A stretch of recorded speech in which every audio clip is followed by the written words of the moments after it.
Hey guys, welcome to the study with Mayank. मैं हूं आपका मयांक और आज ला रहा हूं मैं आपके लिए कक्षा 12 की समाजशास्त्र की पाठ्य पुस्तक भारत में सामाजिक परिवर्तन एवं विकास। आज इसी क्रम में आपका यहां पर अंतिम अध्याय है, यहां पर 8वां अध्याय है सामाजिक आंदोलन। तो चलिए स्टार्ट करते हैं आज का वीडियो, देखते हैं मैं क्या क्या डिस्कस करना है। यहां पर बात करें हम अंतिम चैप्टर की। देखिए आज के चैप्टर में दुनिया भर में जो विभिन्न आंदोलन हुए हैं या फिर दुनिया भर में विभिन्न मुद्दों को लेकर जो आंदोलन छिड़े हैं, उन सभी आंदोलनों के बारे में यहाँ पर जिक्र किया गया है।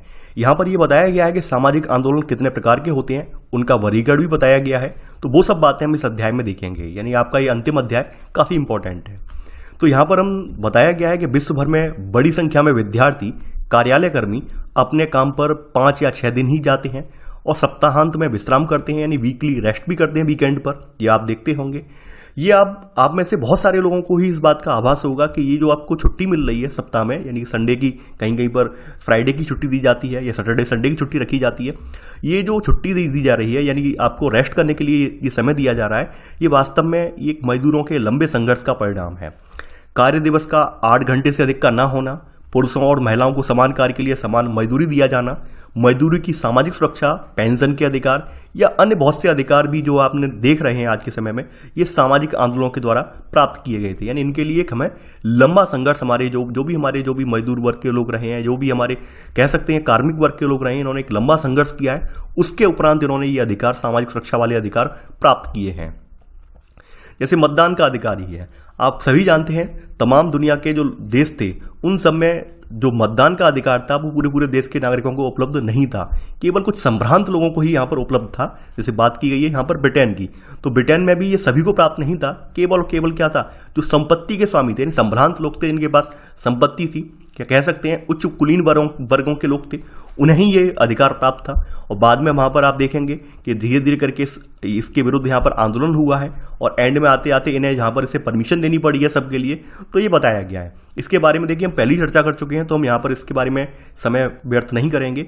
यहाँ पर अगर हम बात करें, यहाँ पर वही बताया गया है कि हम प्राय ये मान लेते हैं कि जिन अधिकारों का हम उपभोग करते हैं वो हमें यूं ही प्राप्त हो गए हैं। यानी हमारे दिमाग में यही आता है कि भाई जो आप देख रहे हैं वही ऐसा ही शुरुआत से रहा है, जबकि ऐसा बिल्कुल भी नहीं है। आपने 19वीं सदी के सामाजिक सुधार आंदोलन, जाति तथा लिंग भेद के विरुद्ध संघर्ष और भारत के राष्ट्रीय आंदोलन, जिससे हमें औपनिवेशिक राज से 1947 में स्वतंत्रता मिली, इसके बारे में हमने पढ़ा है। इसके अलावा दुनिया भर में जो अनेक राष्ट्रवादी आंदोलन हुए हैं उनसे भी हम परिचित हैं। जैसे एशिया का, अफ्रीका का, अमेरिका में जो औपनिवेशिक राज्य का अंत हुआ है, उनसे संबंधित जो भी आंदोलन चलाए गए हैं उन सभी से हम परिचित हैं। आपने दक्षिण अफ्रीका का जो रंग भेद वाला जो विरुद्ध आंदोलन था नेल्सन मंडेला जी का, वो भी आपने देखा है किस तरह से वहां पर दक्षिण अफ्रीका में नस्ल भेद के विरुद्ध यहाँ पर बाद में उन्होंने जो है आज़ादी प्राप्त की है। तो वो सब चीजें आप पढ़ चुके हैं। सामाजिक आंदोलन न केवल समाजों को बदलते हैं बल्कि अन्य सामाजिक आंदोलनों को प्रेरणा भी देते हैं। ये बात बिल्कुल सही है। जैसा कि आपने देखा फ्रेंच रिवॉल्यूशन यानी फ्रांसीसी क्रांति के जो विचार थे केवल फ्रांस तक सीमित नहीं रहे, बल्कि दुनिया के विभिन्न देशों ने उन विचारों को आयात किया है और अपने यहाँ की क्रांति में भी उन्हें समाहित करते हुए उन विचारों को आगे ले गए हैं और अपने यहाँ भी स्वतंत्रता प्राप्त की है। तो ये आप जानते होंगे कि केवल ये जो आंदोलन होते हैं ये केवल समाजों को नहीं बदलते हैं बल्कि अन्य लोगों को भी प्रेरित करते हैं कि भाई आप संघर्ष के खिलाफ, आप बुराई के खिलाफ, गलत जो चीज है उसके खिलाफ आवाज उठाइए। यहाँ पर सामाजिक आंदोलन के लक्षण बताए गए हैं। इस सामाजिक आंदोलन के लक्षण कौन कौन से होते हैं आप देखते होंगे कि जब एक एग्जाम्पल यहाँ पर दिया गया है कि जब एक बस एक बच्चे को कुचल देती है तो लोग क्या करते हैं, बस को क्षति पहुंचा सकते हैं या नुकसान, तोड़फोड़, शीशा तोड़ना, बस में आग लगा देना, या फिर ये करते हैं उसके चालक पर हमला कर सकते हैं, यानी पकड़ के चालक को पीट दिया। ये क्या है, ये वास्तव में आंदोलन नहीं है, ये विरोध की एक एकाकी घटना है। देखिए ध्यान देने वाली बात यह है, यहाँ पे बहुत अच्छे एग्जाम्पल से स्टार्टिंग की गई है कि जो आप देख रहे हैं कि एकदम इमीडिएट रिएक्शन जो दे रहे हैं, तत्काल जो प्रतिक्रिया दे रहे हैं, ये कोई आंदोलन नहीं कहा जाएगा बल्कि एक विरोध की एकाकी घटना है। चूंकि है भड़क उठती है तथा शांत हो जाती है, इसलिए है सामाजिक आंदोलन नहीं है। सामाजिक आंदोलन हम किन्हें मानते हैं, सामाजिक आंदोलन में एक लंबे समय तक निरंतर सामूहिक गतिविधियों की आवश्यकता होती है। यानी कि सबसे इंपॉर्टेंट बात क्या है, एक लंबे समय तक हम निरंतर अपनी गतिविधियां संचालित करते हैं तो वो सामाजिक आंदोलन है। और ऐसी गतिविधियां प्राय राज्य के विरुद्ध यानी सरकार के विरुद्ध होती हैं या फिर राज्य की नीति तथा व्यवहार में परिवर्तन की मांग करती हैं। यानी कहने का मतलब क्या है, जो गवर्नमेंट की पॉलिसी है उनको चेंज करने के लिए या फिर गवर्नमेंट का जो जनता के प्रति रवैया है या व्यवहार है उसको चेंज करने के लिए ये मांग करती हैं ये गतिविधियां। खास करके हम देखते हैं कि स्वतः स्फूर्त या असंगठित विरोध को भी सामाजिक आंदोलन नहीं कह सकते। यानी अचानक से कहीं हिंसा भड़क जाए, दंगा फसाद हो जाए और अचानक से विभिन्न विभिन्न समुदायों के लोग आकर आगजनी करने लगे, पथराव करने लगे, उसे हम आंदोलन नहीं करेंगे, सामाजिक आंदोलन नहीं कहेंगे। सामाजिक आंदोलन का मतलब साफ साफ क्या है कि इसमें सामूहिक गतिविधियां होनी चाहिए, यानी कि सभी लोग मिलकर किसी एक उद्देश्य के लिए संगठित हों, तो उसे सामाजिक आंदोलन कहेंगे। इस संगठन में नेतृत्व तथा संरचना होती है, जिसमें सदस्यों का पारस्परिक संबंध होता है, निर्णय प्रक्रिया होती है, उनका अनुपालन परिभाषित होता है, यानी कि उन्हें क्या करना है, किस उद्देश्य के लिए, किस लक्ष्य के लिए आंदोलन आगे ले जाना है, किस उद्देश्य के लिए उन्हें अपनी बात आगे रखनी है, वो क्लियर होता है। जैसे आपने देखा होगा दलित आंदोलन हुआ, जनजातीय आंदोलन हुआ, ये बहुत सारे आंदोलनों के एग्जाम्पल है। इनका मतलब अपने अपना उद्देश्य यहाँ पर डिफाइन है कि भाई हमें करना क्या है, तो वही बताया गया है। उनका अनुपालन जो है परिभाषित होता है। सामाजिक आंदोलन में भाग लेने वाले लोगों के उद्देश्य तथा विचारधाराओं में भी समानता होती है। बिल्कुल सही बात है। देखिए, आप लोग जानते होंगे जैसे कोई जनजातीय क्षेत्रों वाला कोई आंदोलन है, तो जनजातीय क्षेत्रों वाले आंदोलन में कोई बड़ा व्यापारी या कोई कह सकते हैं बिजनेसमैन थोड़ी ना उनका सपोर्ट करेगा, बिल्कुल नहीं करेगा। वहां के स्थानीय लोग ही तो ये आंदोलन करेंगे, क्योंकि भाई उनकी जमीनें गई हैं, उनके निवास क्षेत्रों पर कब्जा कर लिया गया है संसाधनों के नाम पर, तो वही लोग तो विरोध करेंगे। तो यहाँ पर वही बताया गया है कि सामाजिक आंदोलन में भाग लेने वाले लोगों के उद्देश्य विचारधाराओं में भी समानता होती है। तो इस वजह से सामाजिक आंदोलन, सामाजिक आपने देख लिया है। सामाजिक आंदोलन प्राय किसी जनहित के मामले में परिवर्तन लाने के उद्देश्य से उत्पन्न होते हैं, यानी जनहित का कोई मामला हो। जैसे वही एग्जाम्पल यहाँ पे जनजातीय लोगों वाला दिया गया है कि जनजातीय लोगों के लिए जंगल के उपयोग का एकाधिकार अथवा विस्थापित लोगों के पुनर्वास या क्षतिपूर्ति के अधिकारों को सुरक्षित करने के लिए जो भी आंदोलन जनजातीय लोगों के द्वारा चलाए जाते हैं उनके बारे में बताया गया है। तो यहाँ पर वही और चीजें बताई गई हैं। ऐसे ही अन्य मुद्दों के बारे में सोचिए जिन्हें सामाजिक आंदोलन ने पूर्व और वर्तमान में उठाया हो। जबकि यहाँ बताया गया है कि सामाजिक आंदोलन सामाजिक परिवर्तन लाना चाहते हैं, कभी कभी यथापूर्व स्थिति बनाए रखने के लिए प्रतिरोधी आंदोलन जन्म लेते हैं। देखिए, यहाँ पर जो भी सामाजिक आंदोलन होते हैं उनकी अपेक्षा यही की जाती है कि वो एक सामाजिक परिवर्तन लाएं, यानी उनसे यही कहा जाता है कि वो एक सामाजिक परिवर्तन लेकर आएंगे। लेकिन कभी कभी क्या होता है कि पहले जैसी स्थिति बनाए रखने के लिए एक प्रतिरोध में यानी एग्रेसिव आंदोलन भी जन्म ले लेता है, कई बार आपने देखा होगा। तो यहाँ पर जो प्रतिरोधी आंदोलन है या फिर जो और भी इसके यानी और भी इससे जुड़े हुए अन्य आंदोलन हैं, वो जो निकल कर आए हैं उनके बारे में बताया गया है। जैसे बताया गया कि जब राजा राममोहन राय ने सती प्रथा का विरोध किया था, तब ब्रह्म समाज की स्थापना की। तो सती प्रथा के जो प्रतिरक्षक थे, यानी जो सती प्रथा को सही ठहराने वाले हिंदू थे या हिंदू तबकों के उच्च वर्ग के लोग थे, तो इन्होंने धर्म सभा स्थापित की। इनका मानना यह था कि भाई राजा राममोहन के राय क्या कर रहे हैं, हमारे हिंदू धर्म को बदलने की कोशिश कर रहे हैं, हमारे हिंदू धर्म की जो आस्था को ठेस पहुंचाना चाह रहे हैं। इन्होंने क्या किया, अंग्रेजों को सती के विरुद्ध कानून न बनाने के लिए याचिका दी।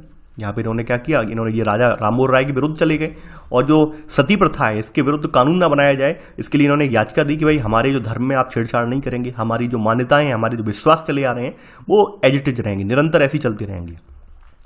ठीक इसी प्रकार से जब सुधारवादियों ने बालिकाओं के लिए शिक्षा की मांग की तो बहुत से लोगों ने विरोध किया। यानी लोगों के मन में उस समय एक प्रचलित धारणा ये थी, अगर लड़की पढ़ लिख जाएगी तो वो जल्दी विधवा हो जाएगी, यानी उसका पति जल्दी मर जाएगा। तो इस वजह से क्या था कि तमाम जो परिवारीजन थे, तमाम जो माता पिता थे, अपनी लड़कियों को शिक्षित करना ही नहीं चाहते थे। उनके माइंड में एक जहर भर दिया गया था कि अगर आपकी लड़की पढ़ लिख जाएगी तो आप उसकी लड़की का जो पति होगा जिससे शादी करेगी वो मर जाएगा, जल्दी विधवा हो जाएगी। तो यहाँ पर वही लिखा है, इसका विरोध किया गया या समाज के लिए विनाशकारी होगा ये माना गया। आप समझ रहे हैं।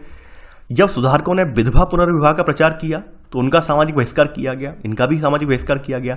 जब तथाकथित निम्न जाति के बच्चों ने स्कूलों में नाम लिखाया तो कुछ तथाकथित उच्च जाति के बच्चों को उनके परिवारों के द्वारा स्कूलों से निकाल लिया गया। यानी ये भी देखा गया कि छुआछूत का भेद उस समय प्रबल रूप से था।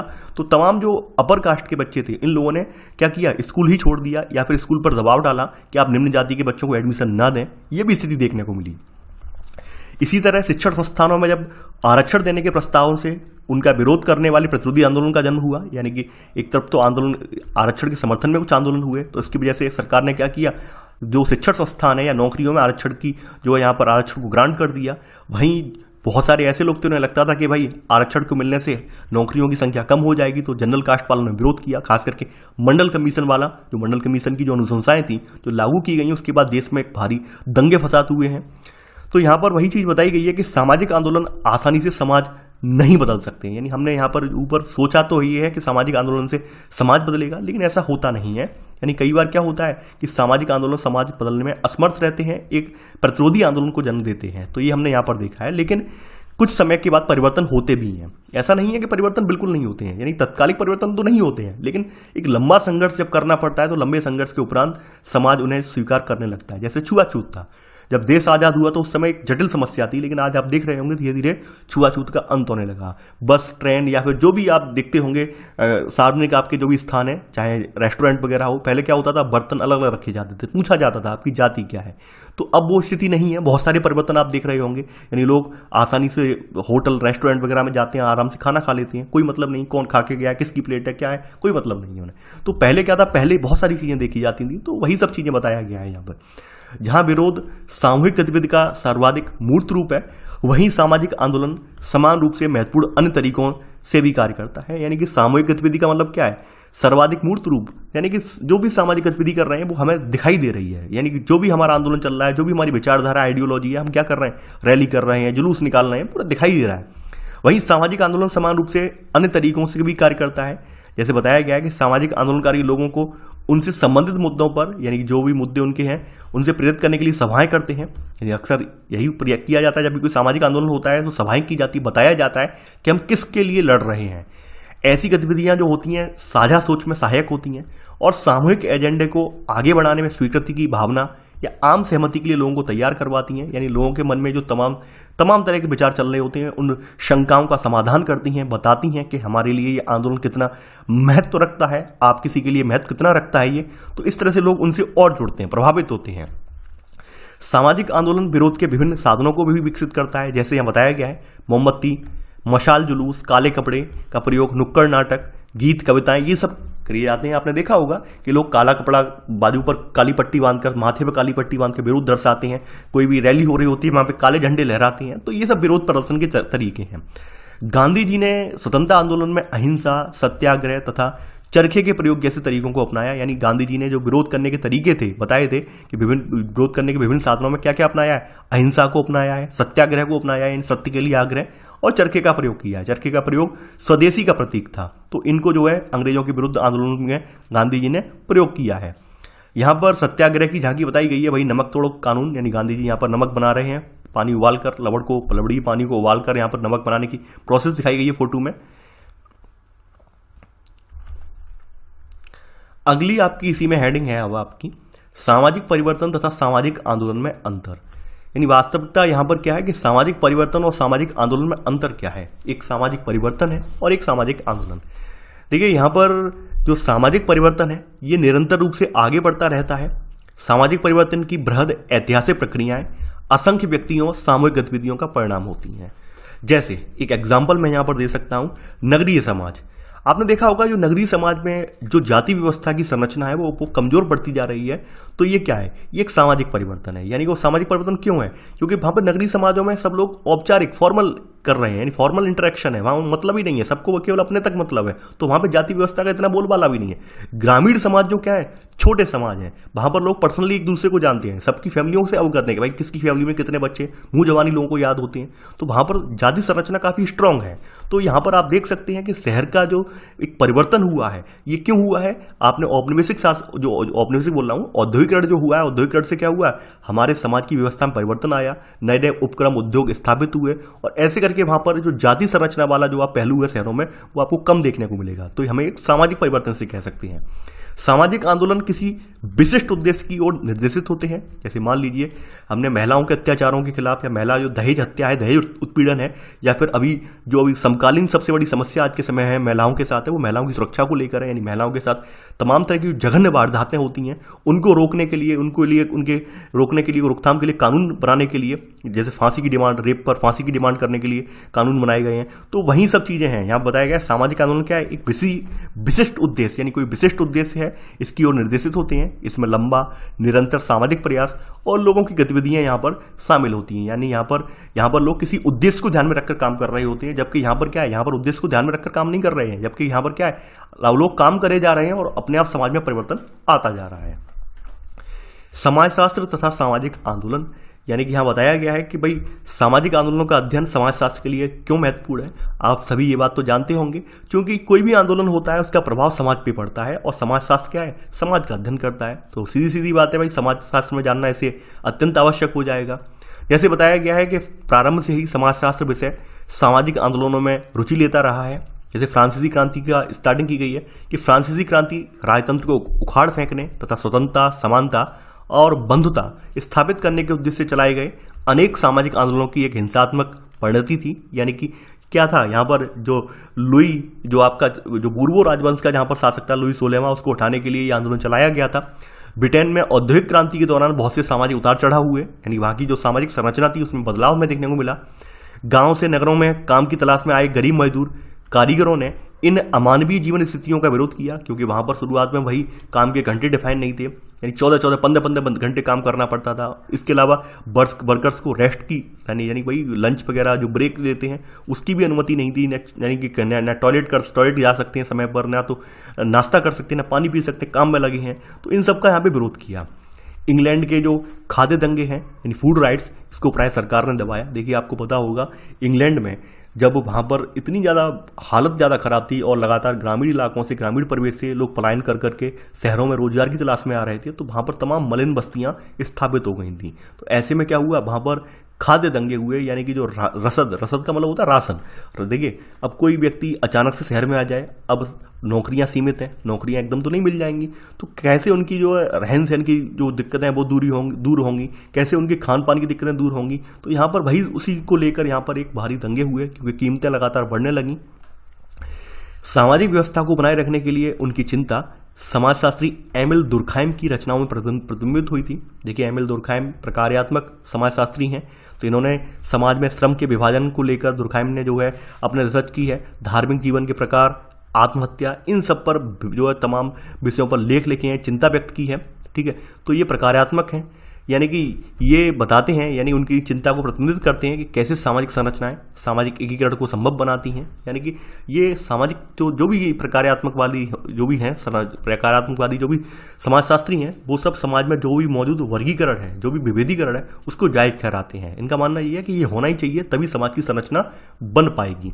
तो यहाँ पर सामाजिक आंदोलनों को अव्यवस्था फैलाने वाली शक्तियों के रूप में देखा जाता था उस समय। कार्ल मार्क्स के विचारों से प्रभावित विद्वानों ने सामूहिक हिंसात्मक गतिविधि का एक भिन्न दृष्टिकोण इन्होंने प्रस्तुत किया। यानी कि आपको पता है इन्होंने संघर्ष की स्थिति में देखा, यानी कार्ल मार्क्स ने समाज को एक जटिल संघर्ष की स्थिति में देखा।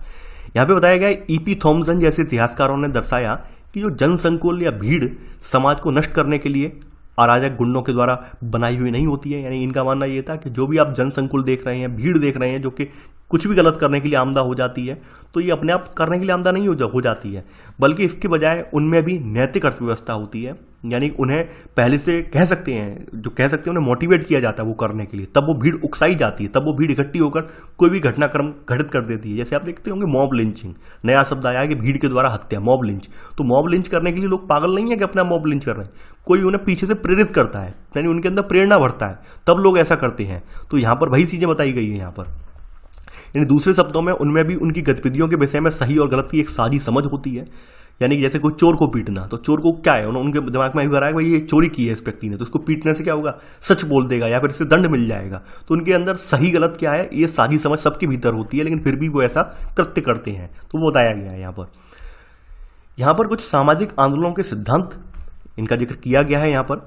जैसे एक सिद्धांत है सापेक्षिक वंचन का सिद्धांत। तो सापेक्षिक वंचन के सिद्धांत के अनुसार सामाजिक संघर्ष ये तब उत्पन्न होता है जब एक सामाजिक समूह यह महसूस करता है कि वह अपने आसपास के अन्य लोगों से खराब स्थिति में है। यानी कि कोई जब दो सामाजिक समूह है, जैसे एक ए और दूसरा बी, तो यहाँ पर बी वाले को ये लगता है कि भाई हम ए वाले से काफी कमतर स्थिति में है, तो ये बी वाला समूह जो है विरोध करने लगेगा। तो यहाँ पर ऐसा संघर्ष क्या होता है, सफल सामूहिक विरोध के रूप में परिणत हो सकता है। और यह सिद्धांत सामाजिक आंदोलन को भड़काने में मनोवैज्ञानिक कारकों जैसे क्षोभ या रोष की भूमिका पर बल देता है। यानी बिल्कुल या तो हास्याग्रहण हो गया हो या फिर रोष व्यक्त हो, तो इस तरह की भूमिका बल देता है। लेकिन इस सिद्धांत की भी सीमाएं हैं, ऐसा नहीं है सिद्धांत की आलोचना नहीं, इस सिद्धांत की जो सामूहिक सापेक्षिक वंचन का वाला सिद्धांत है, इसकी भी सीमाएं हैं। तो यह है कि हालांकि वंचन का आभास सामूहिक गतिविधि के लिए आवश्यक दशा है, फिर भी यह स्वयं में एक पर्याप्त कारण नहीं है। यानी हो सकता है किसी समूह में चेतना है कि हमें कम अधिकार मिले हैं, हमारे पास कम संसाधन है, लेकिन जरूरी नहीं है कि इसके लिए लोग आंदोलन खड़ा कर दें, ऐसा जरूरी नहीं है। यानी कि बहुत सारे लोग ऐसे हैं, बहुत सारे समूह ऐसे हैं जो कि अपने आप को सापेक्षिक वंचन का अनुभव करते हैं, लेकिन इसका मतलब ये नहीं है कि हर जगह आंदोलन खड़ा हो जाता हो, ऐसा जरूरी नहीं है। तो ये भी अब यहाँ पर बताया गया है। सामूहिक कार्यवाही को संगठित करने तथा सतत रूप से गतिशील रखने के लिए शिकायतों की चर्चा तथा विश्लेषण आवश्यक है, जिनसे एक साझी विचारधारा पर रणनीति पर पहुंचा जा सके। यानी कि इन सब के लिए क्या है, हमें लगातार इन पर चिंतन करना है, इन पर जो है मंथन करना है, विश्लेषण करना है। यानी सापेक्षिक वंचन और सामूहिक गतिविधि के बीच स्वतः कोई कारण संबंध नहीं है। यानी कि सापेक्षिक वंचन का सिद्धांत और सामूहिक जो गतिविधियां हैं इनके बीच वास्तव में कोई वैसा संबंध का कारण नहीं है। यानी दूसरे और सारे संगठनों में हो सकते हैं, लेकिन यहाँ पर नहीं है, बताया गया है। यहाँ पर एक और समाजशास्त्री का जिक्र किया गया है, मानकर ओल्सन। इनकी पुस्तक थी द लॉजिक ऑफ और कलेक्टिव एक्शन। इन्होंने तर्क दिया है कि सामाजिक आंदोलन में स्वहित चाहने वाले विवेकी व्यक्तिगत अभिनेताओं का पूर्ण योग है। देखिए यहाँ पर ध्यान देने वाली बात यह है कि जो ओल्सन की जो पुस्तक है द लॉजिक और कलेक्टिव एक्शन, इन्होंने साफ साफ ये बोल दिया है कि जो सामाजिक आंदोलन होते हैं उसमें स्वहित चाहने वाले, यानी खुद का हित चाहने वाले विवेकी व्यक्तिगत अभिनेताओं का पूर्ण योग है। ये बात बिल्कुल सही है। आप देखते होंगे कोई भी सामाजिक आंदोलन हो, उस सामाजिक आंदोलन में यानी जैसे कहते हैं नहीं, गरीबी हटाओ, तो गरीबों के अधिकार करते करते कुछ लोग अमीर बन जाते हैं। आपने देखा है, आपने देखा होगा कुछ लोग जो है दलितों की बात करते करते दलितों के मसीहा बनने के चक्कर में दलितों के बहुत बड़े नेता बन जाते हैं और अपनी दुकान चलाने लगते हैं। ये बहुत सारे आंदोलनों को यही होता है कि जनता को इकट्ठा करते हैं, मान ली जनता इकट्ठी कर दी 1 लाख की, और 1 लाख की जनता इकट्ठी करने के बाद खुद जाकर नेता बनकर संसद में पहुंच गए, अपना मलाई मारने लगे। तो यहाँ पर वही चीज बताई गई है कि सामाजिक आंदोलन में स्वहित चाहने वाले विवेकी व्यक्तिगत अभिनेताओं का पूर्ण योग है। एक व्यक्ति भी सामाजिक आंदोलन में शामिल होगा जब वह उससे कुछ प्राप्त कर सके। यानी सबसे इंपॉर्टेंट बात क्या है कि यहाँ पर सामाजिक आंदोलन में ये देखने को मिलता है, सबको उम्मीद है कि भाई हमें कुछ ना कुछ इससे मिलेगा, वह तभी भाग लेगा जब जोखिम कम हो और लाभ अधिक हो। यानी ये इस रूप में देखते हैं कि सामाजिक आंदोलन में जाने वाला व्यक्ति यही चाहता है कि उससे जोखिम कम मिले, लाभ ज्यादा हो, तो इसलिए क्या है वो इसका हिस्सा बनता है।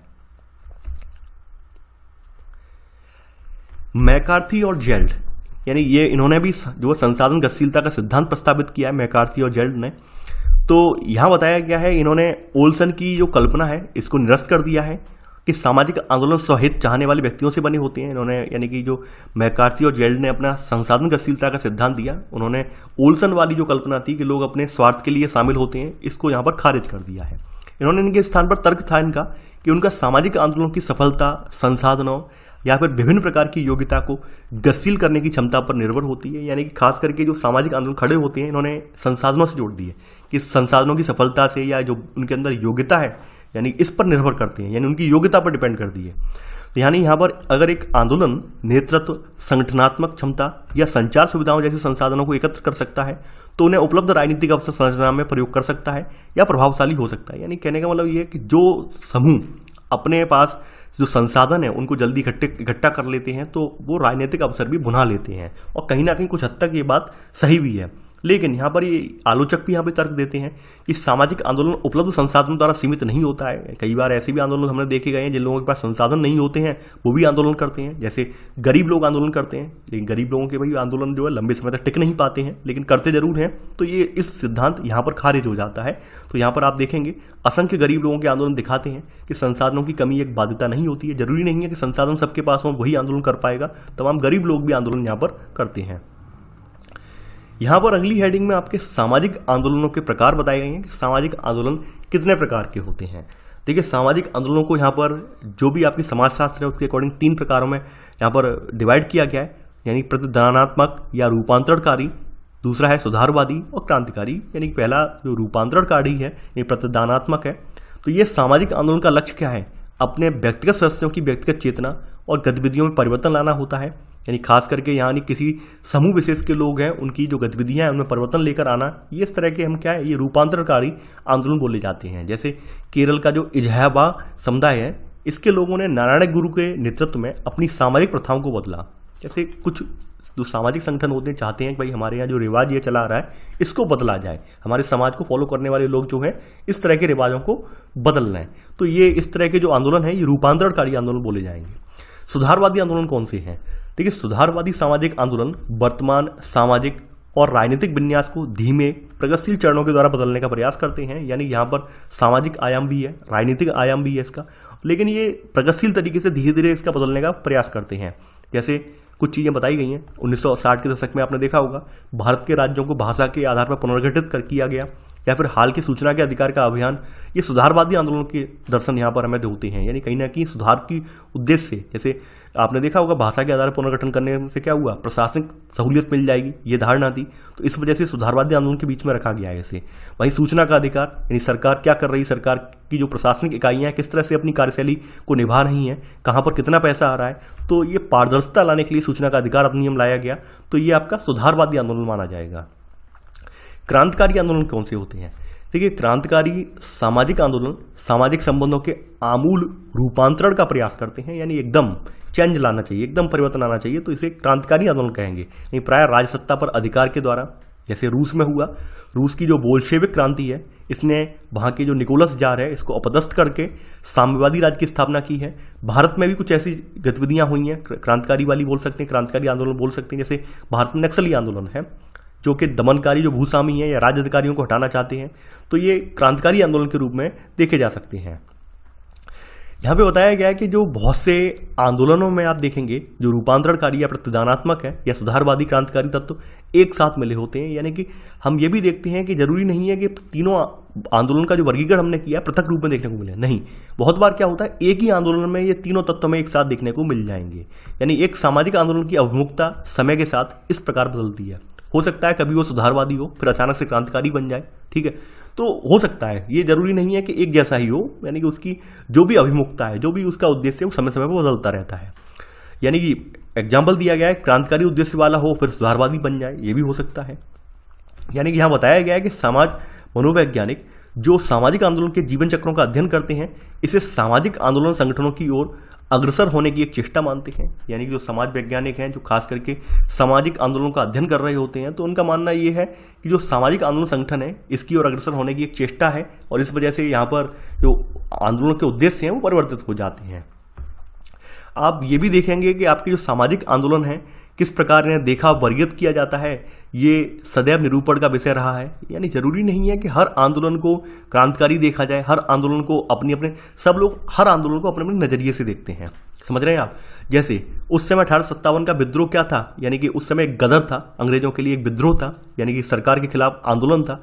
हम लोगों ने अपनी एक स्वाधीनता के लिए वहां पर शुरुआत मानी है, हमने माना है, हमने भाई अपनी स्वाधीनता संग्राम की शुरुआत उसी के रूप में देखा है। तो यहाँ पर भाई किया बताया गया है कि यह भिन्न भिन्न वर्गों में भिन्न प्रकार का होता है। जैसे 1857 का क्रांति है, 1857 में जो ब्रिटिश औपनिवेशिक शासकों के लिए गदर या विद्रोह था, यानी 1857 का जो भी क्रांति हुई थी, 1857 का जो भी विद्रोह हुआ था, तो अंग्रेज शासकों के लिए क्या था, गदर था। वहीं ये भारतीय राष्ट्रवादियों के लिए क्या था, स्वतंत्रता का प्रथम संग्राम था। यानी हम पर करता है, डिपेंड किसी व्यक्ति पर करता है, वो आंदोलन को किस रूप में देख रहा है। यानी गदर वैध सत्ता यानी ब्रिटिश राज्य के विरुद्ध एक अवज्ञा की कार्यवाही थी। वहीं जो स्वतंत्रता के लिए संघर्ष था वो ब्रिटिश राज्य की वैधानिकता को चुनौती देने वाला आंदोलन था।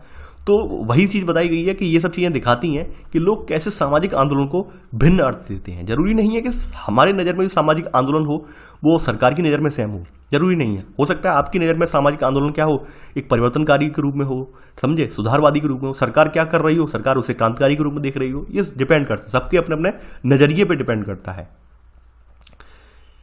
वर्गीकरण का एक अन्य प्रकार पुराना तथा नया। यहाँ पर एक पुराना नया के आधार पर भी हम आंदोलन को हम डिवाइड कर सकते हैं, तो वो यहाँ पर बताया गया है।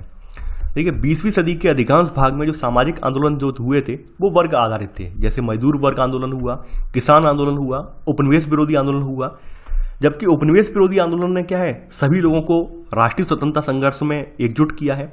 यहाँ पर वर्ग आधारित आंदोलन ने कामगार वर्गों को किया है, कृषक जैसे वर्गों ने उनके अधिकारों के लिए यहाँ पर उन्हें एकत्र किया है, ये हम यहाँ पर देखते हैं।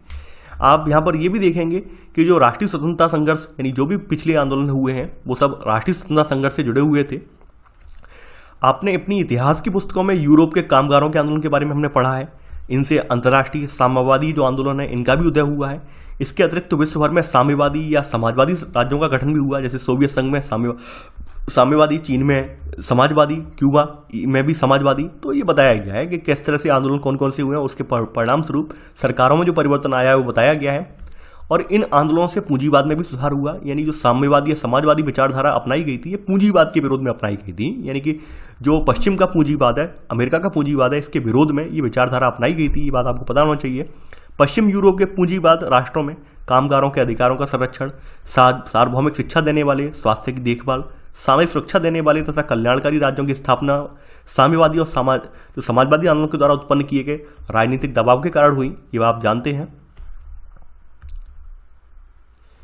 उपनिवेशवाद के विरुद्ध आंदोलन भी जो है वो पूंजीवाद के विरुद्ध आंदोलन जितना प्रभावशाली रहा है, उपनिवेशवाद के विरुद्ध, क्योंकि उपनिवेशवाद खास करके साम्राज्यवाद का ही एक रूप था। उपनिवेशवाद साम्राज्यवाद का ही एक, पूंजीवाद और साम्राज्यवाद का ही यहाँ पर एक मिला जुला रूप था। सामाजिक आंदोलन ने जो है शोषण के दोनों प्रकारों को एक साथ निशाना बनाया है। यानी राष्ट्रीय आंदोलन ने विदेशी शक्ति के शासन के साथ ही विदेशी पूंजी के प्रभुत्व के विरुद्ध आंदोलन किया है। यानी हमारे यहाँ के जो भी राष्ट्रवादी नेता हैं, उन्होंने केवल और केवल विदेशी जो भी संपत्ति उसके विरुद्ध नहीं किया है, बल्कि विदेशी पूंजी के विरुद्ध भी किया है और विदेशी शक्ति के शासन के विरुद्ध भी यहाँ पर आंदोलन किया है। यहाँ पर हम देखते हैं तो द्वितीय विश्व युद्ध के बाद के दशकों में तमाम ऐसे देश हुए हैं जो कि औपनिवेशिक शासन से मुक्त हुए हैं। जैसे आप देखेंगे द्वितीय विश्व युद्ध के बाद दशकों में राष्ट्रीय आंदोलन के परिणाम स्वरूप भारत, मिस्र, इंडोनेशिया और अन्य बहुत से देशों में साम्राज्य के अंत के साथ साथ नए राष्ट्र राज्यों का गठन हुआ है। ये भी आप देखेंगे। यह वह समय था जब यूएसए के नेतृत्व में सेनाएं वियतनाम में भूतपूर्व फ्रांसीसी उपनिवेश में साम्यवादी गोरिल्लाओं के विरुद्ध एक खूनी संघर्ष में लिपटी। यानी वियतनाम वार भी आपने देखा है। यूरोप में पेरिस विद्यार्थियों के जीवन आंदोलन का केंद्र बन चुका था। युद्ध के विरुद्ध हड़तालों की श्रृंखला में कामगारों के दलों में सम्मिलित हो गए। यानी यहाँ पर ये भी देखेंगे कि बाद में जो पेरिस के विद्यार्थी जो आंदोलन कर रहे थे, बाद में जो युद्ध के विरुद्ध जो हड़तालें वगैरह हुई, इसकी श्रृंखला में कामगारों के साथ यहाँ पर इकट्ठा हो गए। उसी प्रकार बताया गया अटलांटिक के दूसरी तरफ यूएसए सामाजिक विरोध के उदय के अनुभव कर रहा था। यानी यूएसए में तमाम एक आंदोलन नहीं हुआ है, अमेरिका में तमाम तरह के आंदोलन हुए हैं। नस्ल भेदभाव आंदोलन भी यहाँ पर चलाया गया है।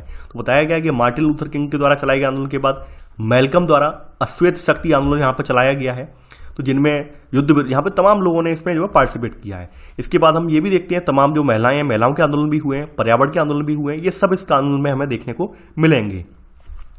इन तथाकथित नए सामाजिक आंदोलनों के सदस्यों को एक वर्ग और यहाँ तक के एक राष्ट्र से संबंध रखने वालों के रूप में हम वर्गीकृत करना यहाँ पे कठिन था। सबसे इंपॉर्टेंट बात यहाँ पर ये है कि भाई इन्हें एक वर्ग के रूप में, एक राष्ट्र के रूप में कैसे वर्गीकृत किया जाए। साझी वर्ग पहचान के बजाय सहभागियों ने अनुभव किया कि इनकी पहचान क्या बन गई, या तो विद्यार्थियों की बन गई, महिलाओं की बन गई, अश्वेतों की बन गई या पर्यावरणविदों की बन गई। यानी कि यहाँ पर जो पहचान थी पहले मजदूरों के हिसाब से होती थी, किसानों के हिसाब से होती थी, अब यहाँ पे पहचान यहाँ पे परिवर्तित हो गई है। यानी कि यहाँ पर हम ये देखते हैं कि पुराने सामाजिक आंदोलन जो पहले प्राय वर्ग संबंधी मुद्दे जैसे मजदूर संघ, कृषक आंदोलन पर आधारित होते थे, ये किस प्रकार पर्यावरण, महिला या जनजातीय आंदोलन जैसे नए सामाजिक आंदोलन से भिन्न है, ये भी आप समझ सकते हैं। यहाँ पर अगली आपकी जो हेडिंग है यहाँ पर, ये है नए सामाजिक आंदोलनों की पुराने सामाजिक आंदोलनों से भिन्नता। देखिए यह वह काल था जब राष्ट्रीय आंदोलन औपनिवेशिक शक्तियों को उखाड़ कर फेंक रहे थे और पूंजीवादी पश्चिम में कामगार वर्ग के आंदोलन राज्य से बेहतर वेतन या बेहतर जीवन दशा या सामाजिक सुरक्षा के लिए यहाँ पर ये सब जो है यहाँ पर चलाए जा रहे थे। यह वही काल था जब सामाजिक आंदोलन नए प्रकार के राज्यों, समाजों की स्थापना कर रहे थे। यानी हम यहाँ पर ये देखते हैं कि भाई जो सामाजिक आंदोलन है, अब इनकी जो परिणति है वो बदल चुकी है, अब उनकी जो विषय वस्तु है बदल चुकी है। पुराने सामाजिक आंदोलन जो थे वो राजनीतिक दलों के दायरे में काम करते थे।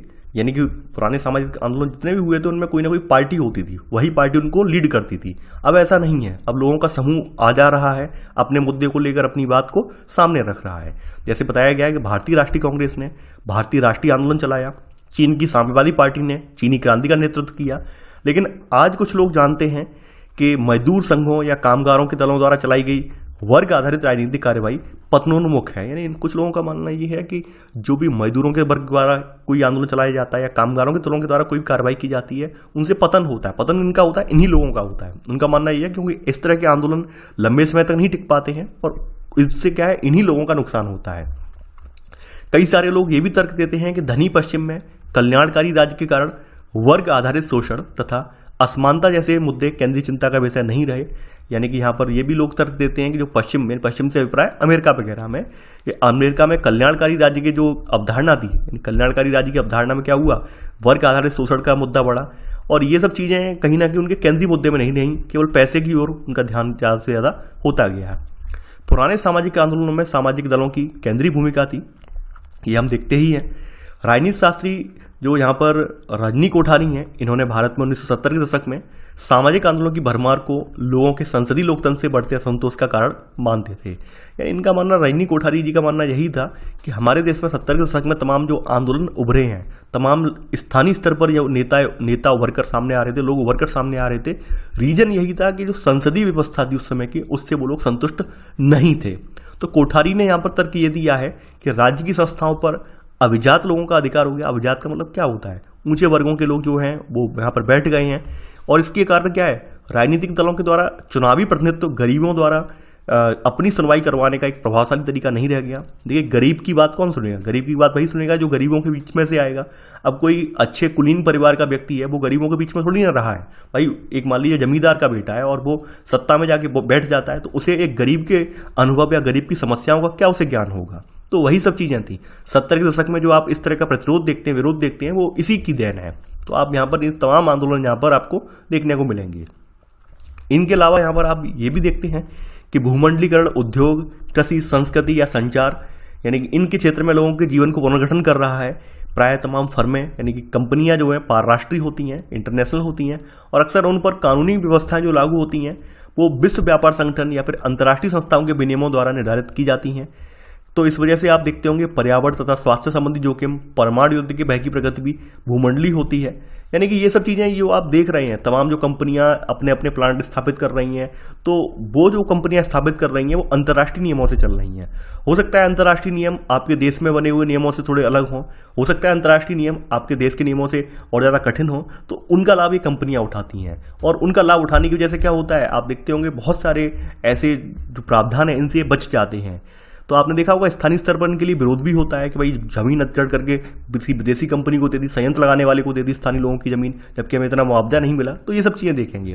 तो आप देखते होंगे जब भी कोई विदेशी कंपनी वगैरह अपना प्लांट लगाती है, तो जब कोई किसान उसका विरोध करता है, जैसे मान लीजिए अमेरिका की एक कंपनी है और आंध्र प्रदेश में कहीं प्लांट लगा रही है। अब आंध्र प्रदेश की जनजातियां हैं जो विरोध कर रही हैं उसका, तो ऐसा नहीं है कि विरोध का जो विरोध है वो भारतीय न्यूज चैनलों में रहेगा, नहीं, वो अमेरिका तक आवाज पहुंचेगी। तो वही बताया गया है कि आज इसलिए आश्चर्यजनक नहीं है कि बहुत से नए सामाजिक आंदोलन विस्तार में अंतर्राष्ट्रीय होते हैं। इन तमाम आंदोलन जो है इनकी पहुंच अब अंतर्राष्ट्रीय हो गई है। जैसे आपने देखा होगा जो आपका भोपाल गैस त्रासदी वाला हुआ है, भोपाल गैस कांड हुआ है, उसकी जो झलक है यानी पूरे समूचे विश्व में फैल गई थी। क्या हम पुराने तथा नए सामाजिक आंदोलनों की भिन्नता को भारतीय संदर्भ में लागू कर सकते हैं? यानी कि जो पुराने आंदोलन हुए हैं, नए आंदोलन हुए हैं, तो इनकी जो भिन्नता रही है इसको हम क्या भारतीय समाज में भी देख सकते हैं? ये बताया गया है। यानी भारत में महिलाओं, कृषकों, दलितों, आदिवासियों, अन्य सभी प्रकार के सामाजिक आंदोलन हुए हैं। क्या इन आंदोलनों को नए सामाजिक आंदोलन समझा जा सकता है? तो यहाँ पर एक व्यक्ति हैं गेल ऑम्बेट, इन्होंने अपनी पुस्तक एक लिखी है।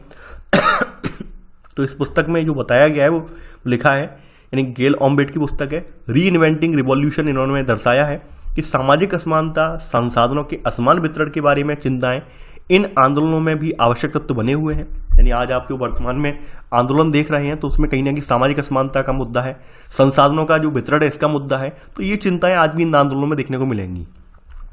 कृषक आंदोलनों ने अपने उत्पादन हेतु बेहतर मूल्य की कृषि संबंधी सहायता के हटाए जाने के विरुद्ध लोगों की गतिशील किया है। यानी कि कृषक क्या चाहते हैं, किसान यही चाहते हैं उनकी फसल का अच्छा खासा मुआवजा मिले, उन्हें जो भी एग्रीकल्चर सब्सिडी दी जा रही है वो मिलती रहे।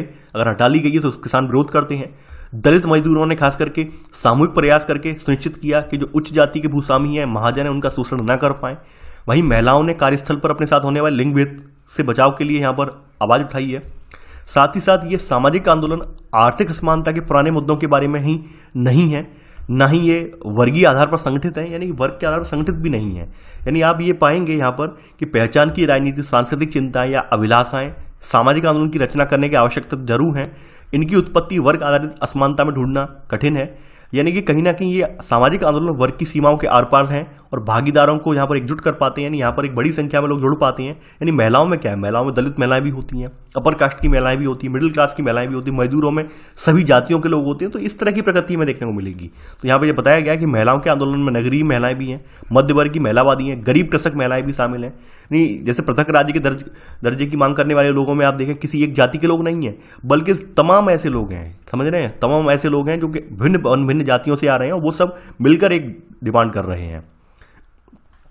अगली हेडिंग आपकी जो है पारिस्थितिकी आंदोलन। देखिए आपने अपने देश में कुछ पारिस्थितिकी आंदोलन भी चलाए गए हैं, तो उनके बारे में हम देखेंगे। आधुनिक काल में आप जानते हैं जब से औपनिवेशीकरण हुआ है और औपनिवेशीकरण के साथ साथ जो औद्योगिकरण की प्रक्रिया आगे बढ़ी है, उससे हमारे पर्यावरण को अपूर्णीय क्षति पहुंची है। यानी कि ऐसी क्षति पहुंची जो कभी पूरी नहीं की जा सकती है, यानी अपूर्णीय क्षति पहुंची है, क्योंकि इन लोगों ने अपने फायदे के लिए प्रकृति का अंधाधुंध दोहन किया है। खास करके रेलवे लाइन बिछाई गई है, तमाम आपने देखा होगा, तमाम उत्तराखंड में तमाम पेड़ काट लिए गए थे, लाखों की संख्या में पेड़ काटे गए थे उत्तराखंड से स्लीपर बनाने के लिए। तो ये सब चीजें हुई हैं और आप देखेंगे इससे पर्यावरण को खास करके नुकसान पहुंचा है। तो विकास के इस प्रतिरूप की इसलिए भी आलोचना हुई है क्योंकि यह मानता है कि विकास से सभी वर्गों के लोग लाभान्वित होंगे। यथा बड़े बांध लोगों को उनके घरों और जीवन यापन के स्रोतों को अलग कर देते हैं और उद्योग कृषकों को उनके घरों और आजीविका से अलग कर देते हैं। यानी कि एक बड़े बांध का महत्व किसी बड़े औद्योगिक घराने के लिए अलग हो सकता है, लेकिन जिस किसान की जमीन चली गई, जिस जनजाति का वहां पर घर था, वो घर वहां पर जलमग्न हो गया, उसके लिए उसका महत्व अलग निकल कर आएगा। तो यही सब चीजें बताई गई हैं कि विकास का मतलब सभी के लिए विकास नहीं हो सकता है। हो सकता है कि विकास की प्रक्रिया किसी के लिए विनाश भी साबित हो। समझ रहे हैं आप? यानी मान लीजिए अभी एक एग्जांपल लेता हूं मैं। मान लीजिए मैं जिस क्षेत्र से वीडियो रिकॉर्ड कर रहा हूं, यहाँ पे आदेश आ जाए एक बहुत बड़ा डैम बनाया जा रहा है और मुझे अपना घर छोड़ना पड़ जाए, तो कौन छोड़ना चाहेगा अपना घर? कोई नहीं छोड़ना चाहेगा। आप भी इमेजिन कीजिए कोई ऐसी सरकारी योजना आ जाए और वो कहें आपसे कि आप अपना जो जन्म स्थान है उसे छोड़ दीजिए, हम आपको मुआवजा दे देंगे, आप क्या संतुष्ट हो जाओगे? नहीं होगे। तो वही है कि यानी हमारे लिए विकास नहीं हुआ, हम तो विनाश मान के चलेंगे। भाई हमारा घर छिन गया, तो वही यहाँ पर इनके साथ हुआ। किसके साथ? यानी कि जो लोग कृषक थे या फिर जो लोग जनजाति लोग थे, उनकी जब जमीनें छीन ली गई, उन्हें बाहर निकाल दिया, तो ये उन्हें इसी तरह का आभास हुआ। रामचंद्र गुहा की पुस्तक है यहाँ पर अनक्वाइट वुड्स। इसके अनुसार गांववासी जो हैं, इन्होंने अपने गांव के निकट के ओक और रोडोडेंड्रॉन जो पेड़ हैं, इनके जंगलों को बचाने के लिए एक साथ ही आगे आए हैं। यानी ओक और रोडोडेंड्रॉन के पेड़ों को बचाने के लिए आगे आए हैं। सरकारी जंगल के ठेकेदार पेड़ों को काटने के लिए आए, तो गांववासी क्या है, बड़ी संख्या में जिसमें महिलाएं भी शामिल थी, आगे बढ़े और कटाई रोकने के लिए क्या हुआ, पेड़ों से चिपक गए। क्यों? इसका कई सारे रीजन थे। वो पर्यावरण को ही नहीं बचा रहे थे। सबसे बड़ा रीजन था उनके जीवन निर्वहन का प्रश्न था, क्योंकि जो भी गांववासी थे वो गांववासी इन्हीं पेड़ों पर, इन्हीं पर डिपेंड थे और इन्हीं से ईंधन के लिए लकड़ी, चारा या अन्य दैनिक आवश्यकताओं के लिए जंगलों पर ही निर्भर थे। तो इस संघर्ष ने गरीब गांववासियों की आजीविका की आवश्यकताओं को बेचकर राजस्व कमाने की सरकार की इच्छा के समक्ष यहाँ पर खड़ा कर दिया। यानी कि यहाँ पर आप देखेंगे अगर जंगल काट दिए जाएंगे तो इनकी आजीविका का संकट, यानी इनके भोजन का संकट क्रिएट हो जाएगा। सबसे बड़ी समस्या यहाँ पर ये खड़ी हो गई। यानी जीवन निर्वहन की अर्थव्यवस्था मुनाफे की अर्थव्यवस्था के विपरीत यहाँ पर खड़ी थी। सामाजिक असमानता के इस मुद्दे के साथ चिपको आंदोलन ने पारिस्थितिकी सुरक्षा के मुद्दे को भी उठाया। यानी ये तो आजीविका का भी मुद्दा इसमें आ गया था, लेकिन साथ ही साथ पारिस्थितिकी संतुलन का मुद्दा भी यहाँ पर सामने उभर कर आया, क्योंकि इतनी भारी संख्या में जब पेड़ काटे जाएंगे तो वहां का पारिस्थितिकी संतुलन बिगड़ना वहां पर बिल्कुल तय है। तो यहाँ पर वही है कि गांववासियों के लिए ये लाल तथा हरे मुद्दे अंतः संबंध थे, यानी कि उनके लालन पालन से संबंधित थे, और हरे का मतलब पर्यावरण से संबंधित मुद्दे यानी अंतर संबंधित थे। यानी उनकी उत्तरजीविता जंगलों के जीवन पर निर्भर थी। अगर जंगल बचे रहेंगे तो उनका जीवन भी बचा रहेगा, क्योंकि जंगलों से तमाम जो उत्पाद मिलते हैं उन्हीं से उनकी जिंदगी चल रही थी।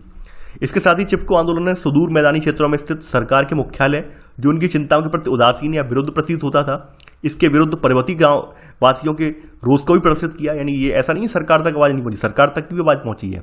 और इस प्रकार अर्थव्यवस्था, पारिस्थितिकी और राजनीतिक प्रतिनिधित्व की चिंताएं चिपको आंदोलन का आधार थी। यानी हम यहाँ पर देखेंगे, यहाँ पर केवल एक एस्पेक्ट नहीं था, पर्यावरण बचाने का एस्पेक्ट नहीं था, बहुत सारे एस्पेक्ट थे जिसकी वजह से चिपको आंदोलन खड़ा हुआ है। तो यहाँ में इस प्रकार अर्थव्यवस्था, पारिस्थितिकी, राजनीतिक प्रतिनिधित्व की चिंताएं चिपको आंदोलन का आधार थी।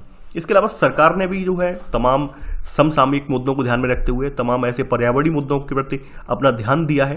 तो भारत सरकार ने हाल ही में आपने देखा होगा एकीकृत गंगा संरक्षण मिशन परियोजना, जिसे नमामि गंगे योजना के नाम से जानते हैं, और स्वच्छ भारत अभियान को प्रारंभ किया है। उद्देश्य यही है कि पारिस्थितिकी संतुलन कायम किया जाए।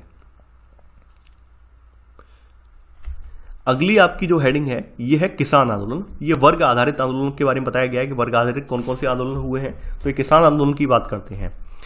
देखिए, किसान आंदोलन या कृषक संघर्ष औपनिवेशिक काल से पहले के दिनों में शुरू हुआ है, और ये आंदोलन 1858-1914 के बीच स्थानीयता, विभाजन या विशिष्ट शिकायतें जो थी इनके सीमित होने की ये प्रवृत्ति हुआ है। जैसे बताया गया है 59-62 का जो विद्रोह हुआ है वो नील की खेती के विरुद्ध था। 57 का दक्कन का किसान विद्रोह हुआ है वो साहूकारों के विरोध में था। समझ रहे हैं आप? बारदोली सत्याग्रह जो हुआ है सूरत जिले में 1928, तो ये लगान विरोधी अभियान था, और देशव्यापी असहयोग आंदोलन का हिस्सा भी ये बना। ठीक है, यानी कि ये जो था भूमि का कर न देने का अभियान था। 1718 में आपने चंपारण सत्याग्रह देखा, ये भी नील की खेती के विरुद्ध था। 1920 का जो प्रतिरोध आंदोलन ब्रिटिश सरकार की जो वन नीतियों के विरुद्ध खड़ा हुआ, और तो इसमें क्या है, कुछ क्षेत्रों में स्थानीय शासक भी यहाँ पर उठ खड़े हुए हैं। तो ये सब चीजें आप देखेंगे, यानी अलग अलग मुद्दे हैं, लेकिन सभी आंदोलन अपने अपने समय पर उठ खड़े हुए हैं। 1920 से 40 के बाद तमाम किसान संगठन भी यहाँ पे भड़क उठे हैं। जैसे बताया गया है, बिहार प्रोविंशियल किसान सभा 1929, 1936 में ऑल इंडिया किसान सभा का उदय हुआ है। इसी के बिहार पर किसान सभाओं के द्वारा संगठित हुए और उनकी मांग थी किसानों, कामगारों और अन्य सभी वर्गों को आर्थिक शोषण से मुक्ति मिले। यानी किसान धीरे धीरे करके ये भी अपनी सभाओं के रूप में संगठित होने लगे हैं और इन्होंने सबने मांग की है कि हमारा जो शोषण हो रहा है, सरकार तमाम तरह के जो कर किसानों पर लगा रही है, उन सबको हटाया जाए। स्वतंत्रता के समय हमें दो मुख्य किसान आंदोलन देखने को मिलते हैं। पहला आपको देखने को मिलेगा तेभागा आंदोलन 1946 से 70 के बीच, और दूसरा हुआ तेलंगाना आंदोलन। पहला तो आपको पता होगा, बंगाल और उत्तरी बिहार की जो पट्टेदारी प्रथा है, यानी साझा खेती वाली प्रथा है, उसको लेकर था। इसमें उसकी पैदावार का 2/3 हिस्सा उसे देना होता था, तेभागा प्रथा। ठीक है, तो ये प्रथागत आधा है। इसे किसान सभा और भारतीय कम्युनिस्ट पार्टी का समर्थन प्राप्त था। दूसरी ओर जो ये वाला तेलंगाना आंदोलन हुआ था, ये प्रिंसली राज्य हैदराबाद की जो सामंती दशाएं हैं, इनके विरुद्ध था, और इसे भी सीपीआई नहीं उठाया था, यानी भारतीय कम्युनिस्ट पार्टी नहीं उठाया था। तो आप देख सकते हैं यहाँ पर इन सब के अलावा देश आजाद होने के बाद कुछ आंदोलन और चले हैं, जैसे भूमि सुधार, जमींदारी उन्मूलन, भूमि कर का महत्व कम होने लगा, और लोगों को उधार देने की व्यवस्था से ग्रामीण क्षेत्रों में बदलाव की शुरुआत आई। आप देखेंगे 1947 के बाद देश में कई सारे बड़े सामाजिक आंदोलन भी देखने को मिलेंगे आपको। जैसे पहला नक्सली आंदोलन और दूसरा नए किसानों का आंदोलन हुआ है। यहाँ पर नक्सली आंदोलन बंगाल के नक्सलवाड़ी से स्टार्ट हुआ है, और किसान आंदोलन क्या है, किसानों की जो दुर्दशा है, किसानों को मिलने वाली कृषि छूट वगैरह है, उसको लेकर हुआ है। तो वो सब चीजें आपने यहाँ पर देखेंगे। जो नए किसानों का आंदोलन बताया गया है, उसके बारे में बताया गया है। नए किसानों का आंदोलन क्या है, पंजाब और तमिलनाडु 1970 के दशक में प्रारंभ हुआ है, और ये आंदोलन था वो क्षेत्रीय आधार पर संगठित थे, दल रहित थे। इसमें कृषक के स्थान पर किसान जुड़े थे। देखिए, ध्यान देने वाली बात यह समाजशास्त्रीय परिभाषा है, कृषक क्या होता है और किसान क्या होता है, वो भी आप जान लीजिए। किसान उन्हें कहा जाता है जो वस्तुओं के उत्पादन और खरीद दोनों रूपों में बाजार से जुड़े होते हैं, उन्हें किसान कहा जाता है। देखिए, समाजशास्त्रीय भाषा है ये, समझ रहे हैं आप। वैसे तो फार्मर ही है दोनों का अंग्रेजी अर्थ फार्मर ही है, लेकिन यहाँ पर किसान यहाँ पर उन्हें माना गया है जो वस्तुओं के उत्पादन और खरीद दोनों रूपों में बाजार से जुड़े हुए होते हैं। और वो व्यक्ति जो केवल मजदूर है, यानी खेती का काम केवल कर रहा है, वो केवल कृषक माना जाएगा, किसान नहीं माना जाएगा। आंदोलन की मौलिक विचारधारा मजबूत राज्य विरोधी और नगर विरोधी थी। मांगों के केंद्र में क्या था, मूल्य और संबंधित मुद्दे यही थे कि उन्हें कीमत वसूली हो, लाभप्रद कीमतें मिले, कृषि निवेश की कीमतें में, टैक्स और उधार की वापसी वगैरह, ये सब तरीके। और उपद्रव के तरीके इन्होंने क्या अपनाए थे, यानी इन्होंने सड़कों रेल मार्गों को बंद कर दिया, यानी चक्का जाम करना। राजनीतिज्ञों और प्रशासकों को बोर्ड लगा दिए कि भाई गांव में प्रवेश की मनाही है, यही होता है अक्सर। तो इस तरह से यहाँ पर ये नए किसानों का आंदोलन चला। अब यहाँ पे बताया गया कामगारों का आंदोलन, यानी वर्गवार आंदोलन हम देख रहे हैं। कामगार जो काम करने वाले होते हैं, इनके आंदोलन कैसे चढ़े हैं। देखिए, भारत में कारखानों का जो उत्पादन है ये 1860 के प्रारंभ में शुरू हो गया था, और आप सभी जानते हैं शुरुआत में इसमें भी जैसे यूरोप वगैरह में जो स्थिति थी कि वहां पर इसको निगमन करने के लिए, यहाँ पर काम करने वाले वर्कर्स के लिए कोई नियम वगैरह नहीं थे, ठीक उसी प्रकार भारत में भी यही था। भारत में भी कोई नियम वगैरह शुरुआत में नहीं थे। तो यहाँ पर आप देखेंगे औपनिवेशिक शासन के दौरान क्या हुआ है। औपनिवेशिक शासन में भारत व्यापार का एक सामान्य तरीका क्या था, यानी कच्चे माल का उत्पादन भारत में किया जाता था और सामान का निर्माण यूनाइटेड किंगडम में होता था और उसे अपने भारतीय उपनिवेश में बेचा जाता था। यानी हम केवल कच्चे माल के केवल निर्यातक बनकर रह गए और बने बनाए माल के आयातक बनकर रह गए। तो इसलिए इन कारखानों को बंदरगाह वाले शहर खास करके कोलकाता, बंबई, इनमें स्थापित किया गया। बाद में कुछ कारखाने चेन्नई वगैरह में भी स्थापित किए गए, यानी मद्रास में। हम यहाँ देखते हैं कि आसाम में जो चाय बागान है, ये लगाने का काम 1839 के आसपास शुरू हुआ, यानी कि एक रोपड़ कृषि के रूप में चाय के बागान लगाए गए। और चाय के बागान लगाने के पीछे भी अंग्रेजों की अपना खुद की एक निजी फायदे की मंशा थी। औपनिवेशिक काल की प्रारंभिक अवस्था में मजदूरी बहुत सस्ती थी, क्योंकि औपनिवेशिक सरकार ने उनके वेतन और कार्यदशाओं के बारे में कोई नियम नहीं बनाए थे। ये हम बता चुके हैं आपको ऑलरेडी कि उस समय कोई नियम वगैरह नहीं बने थे। हालांकि मजदूर संघ बाद में बने, लेकिन कामगारों ने विरोध पहले भी किया है, यानी पहले विरोध हुआ है, लेकिन इतना प्रबल रूप में नहीं हुआ है। मजदूर संघ बनने के बाद थोड़ा उनकी संख्या बढ़ गई, लोगों की जो विरोध करने वालों की लोगों की संख्या बढ़ गई और सरकार पर दबाव भी पड़ा है। उस वक्त उनकी कार्यवाही संपोषित के स्थान पर स्वतः स्फूर्त ज्यादा थी, यानी कि जो विरोध हुआ है पहले कामगारों ने विरोध किया है वो अपने अपने स्वतः स्फूर्त के साथ विरोध किया है। पहले क्या होता है, यानी जब कोई संघ मजदूर संघ वगैरह बन जाता है उसमें क्या होता है, लोगों को मोटिवेट किया जाता है, आप इससे जुड़िए संघ से, आपके अधिकारों की बात हम करेंगे। जबकि जो कामगार वगैरह विरोध करते हैं क्या करते हैं, अपने ऊपर अत्याचार देखते हैं तो विरोध करते हैं। तो कुछ राष्ट्रवादी नेताओं ने उपनिवेश विरोधी आंदोलन में मजदूरों को भी शामिल किया, ये हम जानते हैं। आपने ये भी देखा है कि जो मुंबई वगैरह है, यहाँ पर लंबी लंबी हड़तालों का दौर भी चला है, यानी मुंबई की कपड़ा मिलों में हड़तालों की एक लहर चली है। सितंबर अक्टूबर 1917 में करीब 30 प्रामाणिक हड़तालें यहाँ पर हुई हैं। इसके अलावा और भी मुंबई में इतिहास रहा है 1985 में, तो कितना लंबा हड़ताल चली है। कलकत्ता के पटसन कामगारों ने भी काम रोका है। मद्रास की बकिंघम और कर्नाटक बिन्नी की मिल के जो कामगार हैं, इन्होंने भी वेतन वृद्धि को लेकर काम रोका है। तो ये सब चीजें आप यहाँ पर देखेंगे, यानी कामगारों ने अपनी अपनी मांगों को लेकर यहाँ प्रदर्शन किया है। सर्वप्रथम मजदूर संघ की स्थापना जो है बताई गई है अप्रैल 1918 में। बीपी वाडिया जो कि एक सामाजिक कार्यकर्ता और थियोसॉफिकल सोसाइटी के सदस्य थे, इनके द्वारा जो आपकी मजदूर संघ है इसकी स्थापना सबसे पहले देश में की गई है। ध्यान देने वाली बात यह है, ये फैक्ट है। इस तरह के फैक्ट्स देखिए कहना ना पड़े, आप खुद ये नोट कर लिया कीजिए। और इसी दौरान महात्मा गांधी ने टेक्सटाइल लेबर एसोसिएशन टीएलए की भी स्थापना की है। 1918 में ही महात्मा गांधी के द्वारा टेक्सटाइल लेबर एसोसिएशन टीएलए की भी स्थापना हुई है। 1920 में एटक यानी कि all India trade union Congress, इसे AIETC कहते हैं, जिसे एटक के नाम से ज्यादा जाना जाता है, यानी all India trade union Congress, 1920 में इसकी स्थापना हुई है। तो साम्यवादी लोग इसकी मुख्य विचारधारा वाले समूह में थे, जिसकी अगुवाई कौन कौन कर रहा था? ऐसे डांगे, MN रॉय ने इसकी अगुवाई की थी, एटक की यानी all India trade union Congress की। नरम दल की अगुवाई यहाँ पर M जोशी, VV गिरी इन्होंने की थी। और राष्ट्रवादियों में लाला लाजपत राय और जवाहरलाल नेहरू यहाँ पर जैसे व्यक्तित्व यहाँ पर शामिल थे। हम देखते हैं यहाँ पर कि एटक की स्थापना ने औपनिवेशिक सरकार को मजदूरों के प्रति व्यवहार में अधिक सतर्क कर दिया, क्योंकि एक बहुत बड़ा संगठन बन चुका था एटक। इसने मजदूरों को कुछ रियायतें देकर असंतोष को सीमित करने का प्रयास भी किया है। सन 1922 में सरकार ने चौथा कारखाना अधिनियम इसके दबाव में पारित किया है, जिसने कार्य करने की जो अवधि के घंटे हैं इनको घटाकर 10 घंटे कर दिया है, क्योंकि पहले घंटे निर्धारित ही नहीं थे। 14 घंटे काम कर रहे हैं, 15 घंटे काम कर रहे हैं, टास्क पकड़ा दिया वर्कर को, जब तक वो खत्म नहीं होगा तब तक वो काम करता रहेगा। लेकिन अब यहाँ पे 10 घंटे का काम कर दिया गया। सन 1926 में मजदूर संघ अधिनियम पारित हुआ। अब मजदूर संघ जब अधिनियम पारित हुआ है तो इसने क्या किया है? इसने मजदूरों की जो है उनकी जो भी सामाजिक सुरक्षा के या पंजीकरण के प्रावधान है, इसको प्रावधान को किया है और कुछ नियम भी बनाए हैं। यानी हम ये देखते हैं 1920 के मध्य तक करीब 200 संघ एटक से संबद्ध हो गए और इनकी सदस्यता लगभग 2.5 लाख तक पहुंच गई। यानी काफी बड़ा संगठन ये बन चुका था एटक। तो आप समझ सकते हैं जब कोई इतना बड़ा संगठन अपना विरोध दर्ज करवाएगा तो सरकार पर दबाव पड़ना लाजमी है। मई 1947 में भारतीय राष्ट्रीय कांग्रेस ने एक अन्य संघ भारतीय राष्ट्रीय ट्रेड यूनियन कांग्रेस राजनीतिक दलों की तर्ज पर अधिक विभाजनों का रास्ता खुला। यानी कि वही चीज हुई जैसे देश में विभाजन जब हुआ 1947 में, उसी तरह आप सब जानते हैं जब देश आजाद हुआ है तो ये एटक वाला संगठन भी यहाँ पर अपने आप में छोटे छोटे संगठनों में विघटन हो गया है इसका, यानी तमाम संगठन इसके बन गए हैं। यानी राष्ट्रीय स्तर पर कामगार वर्ग के आंदोलन ने राजनीतिक दलों की तरह विघटन के अतिरिक्त 1960 के दशक के अंत से क्षेत्रीय दलों ने भी अपने स्वयं के संघों का यहाँ पर गठन कर लिया है। यानी कि पहले क्या था, सभी ने मिलकर एटक के नेतृत्व में लड़ाई लड़ी थी, लेकिन अब देश आजाद हो गया है तो स्थानीय स्तर पर भी तमाम संगठन यहाँ पर बन खड़े हुए हैं। सन 1966-67 में अर्थव्यवस्था में भारी मंदी आई और ऐसे में उत्पादन या परिणाम स्वरूप रोजगार में भी कमी आई। आपने देखा होगा 1974 की जो रेल कर्मचारियों की थी हड़ताल, सबसे बड़ी हड़ताल थी। उसके बाद इतनी बड़ी हड़ताल कभी भी रेल कर्मचारियों की नहीं हुई है, क्योंकि तमाम तरह के यहाँ पर प्रतिबंध रेल कर्मचारियों पर लगा दिए गए हैं। 1975-70 में हम ये देखते हैं आपातकाल के दौर में जो मजदूर संघ हैं इनकी गतिविधियों पर अंकुश लगा दिया गया है। तो ऐसे करके आपने मजदूर संघ और उनसे संबंधित जो गतिविधियां हैं वो भी आपने देख ली हैं। अब कुछ जाति आधारित आंदोलन भी हमारे देश में हुए हैं, जैसे दलित आंदोलन है। तो दलितों के बारे में आप सब लोग जानते हैं, कई बार पढ़ चुके हैं। तो दलित के सामाजिक आंदोलन का विशिष्ट चरित्र यहाँ पर दर्शाते हैं।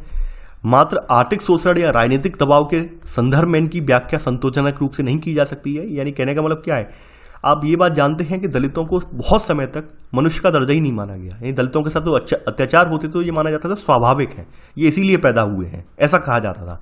तो उनका संघर्ष यही था कि हमें मानव माना जाए, हमें मानव के रूप में पहचान प्राप्त करने का संघर्ष था कि भाई हमें भी लोग सम्मान दें, हमें भी सम्मान की दृष्टि से देखें, हमें जो बिल्कुल हे दृष्टि से जानवर की तरह हमें ट्रीट करते हैं वो ट्रीट करना बंद करें। और यह आत्मविश्वास और आत्मनिर्णय का स्थान पाने का संघर्ष है। अस्पृश्यता तथा उपलक्षित कलंक को समाप्त करने का संघर्ष है। यानी कि जो दलितों के साथ अत्याचार, दलितों के साथ जो भेदभाव हो रहा था उसको खत्म करने के लिए दलित आंदोलन यहाँ पर उठ खड़े हुए हैं। दलित शब्द का प्रयोग मराठी में, हिंदी में, गुजराती या अन्य भारतीय भाषाओं में गरीब और उत्पीड़ित लोगों के अर्थ में किया जाता है, लेकिन नए संदर्भ में इसका पहली बार उपयोग मराठी में 1970 के दशक में इसका किया गया है।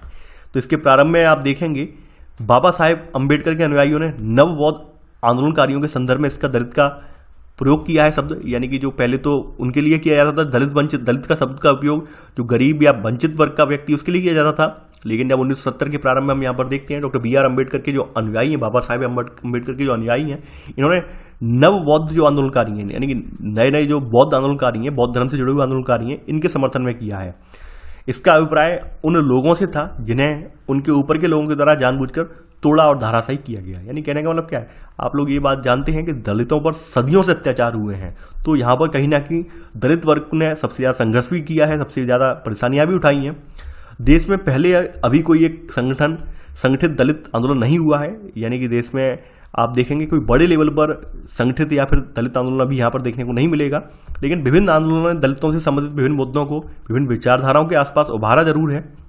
हालांकि सभी एक दलित पहचान की बात कहते हैं, फिर भी इसका अर्थ सभी के लिए एक समान अथवा निश्चित नहीं होता। देखिए यहाँ पर ये बात बिल्कुल सही है, ये लाइन पर ध्यान देना। यानी सभी लोग ये बात तो करते हैं कि दलित पहचान या दलित आंदोलन की, लेकिन सबके लिए इसका अर्थ एक जैसा नहीं होता है। आपने देखा होगा जो सामाजिक पायदान में आप देख रहे होंगे, तमाम दलित जो ऊंची नौकरियों में पहुंच चुके हैं, अच्छी पोस्ट पे पहुंच चुके हैं, उन्होंने क्या किया है, तमाम लोगों ने अपनी जो दलित जाति उसको चेंज कर दिया, वो जनरल कैटेगरी में पहुंच गए। ये भी देखने को मिलता है।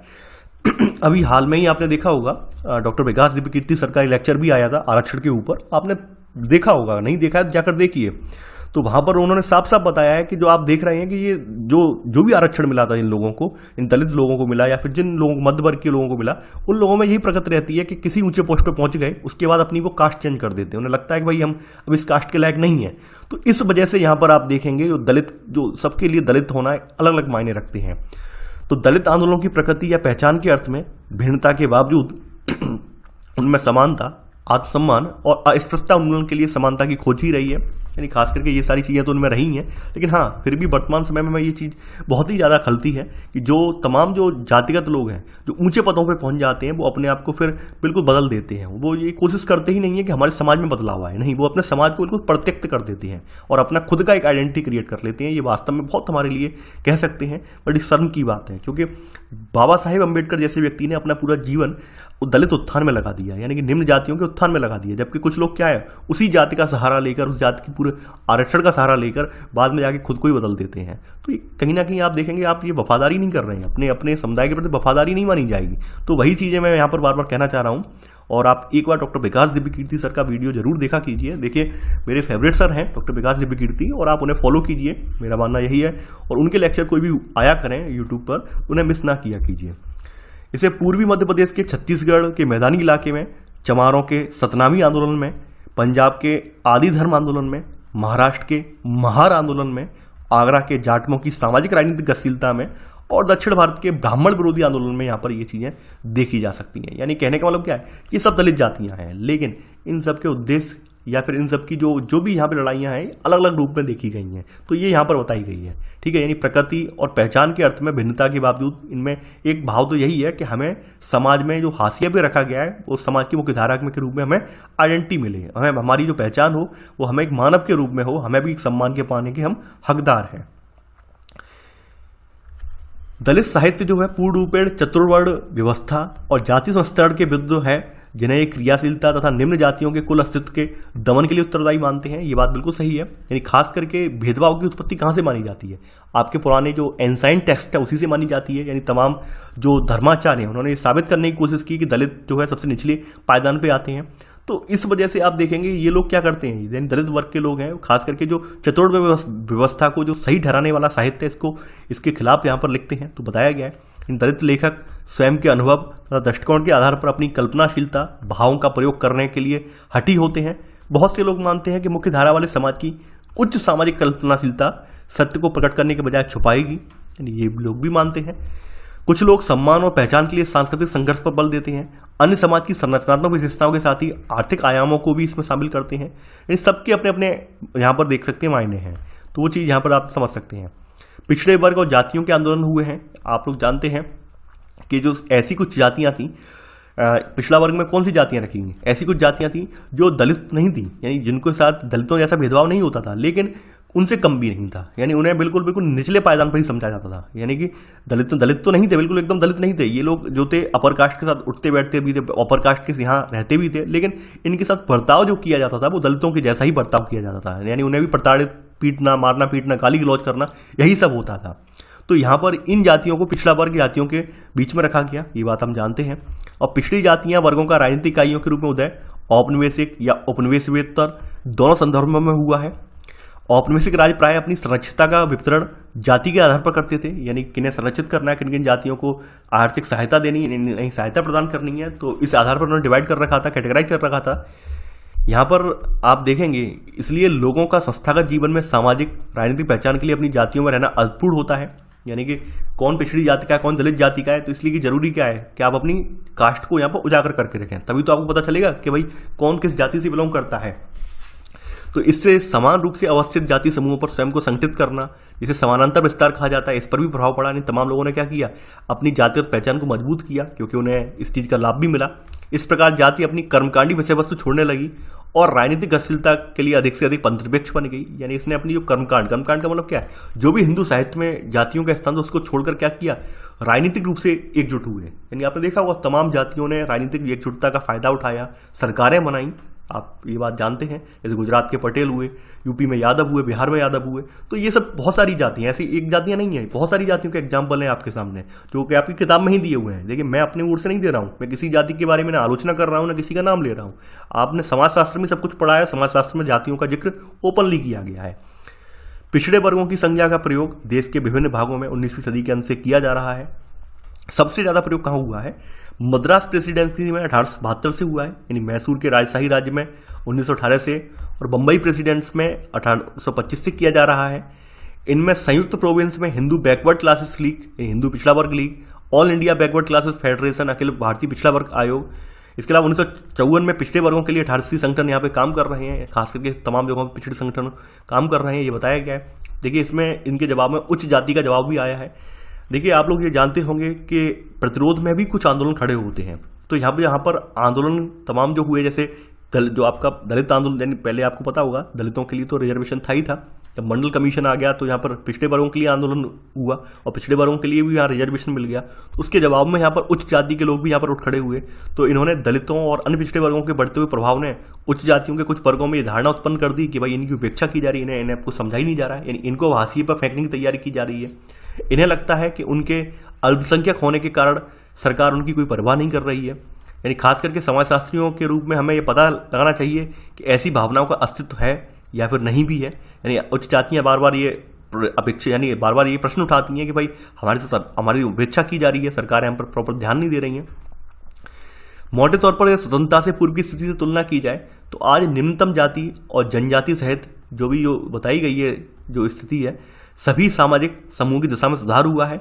लेकिन इसमें किस हद तक सुधार हुआ है ये वास्तव में तुलना करने भी पता चलेगा। यानी आज भी आप देखते होंगे जितना सुधार हुआ है, तमाम जो रिजर्वेशन वगैरह के प्रावधान दिए गए हैं, फिर भी इन सब में आप देखेंगे, हालांकि यह इस विशाल सामाजिक सच्चाई को नहीं बदलता है कि उच्चतम अथवा सर्वाधिक प्राथमिकता वाले इस व्यवसायों में उच्च जाति के लोग ज्यादा आज भी मौजूद हैं, जबकि छोटे और तिरस्कृत व्यवसायों में बहुत जो बहुमत में निम्न जातियों के लोग ज्यादा हैं। यानी आज भी ये चीज देखने को यहाँ पर मिलती है। यानी कि जो तमाम जो जातियां हैं, दलित हूं, अगली हेडिंग है वो जनजातीय आंदोलन। देखिए, यहाँ पर आप लोग जानते होंगे जो जनजातियों की जो समस्याएं हैं, समस्याएं वही हैं, यानी उनके जो संसाधन हैं, यानी उनकी जो आवास वगैरह है उनका, और उस आवास पर हमने संसाधनों की चाह में उस पर जाकर हमने कब्जा जमा लिया है, जिसकी वजह से क्या हुआ है, इन्हें अपने जो भी मूल स्थान है उनसे बाहर निकलना पड़ा है। तो ये इनकी समस्याएं हैं। तो देश भर में फैले विभिन्न जनजाति समूहों के मुद्दे समान हो सकते हैं, लेकिन उनके विभेद भी उतने ही महत्वपूर्ण हैं।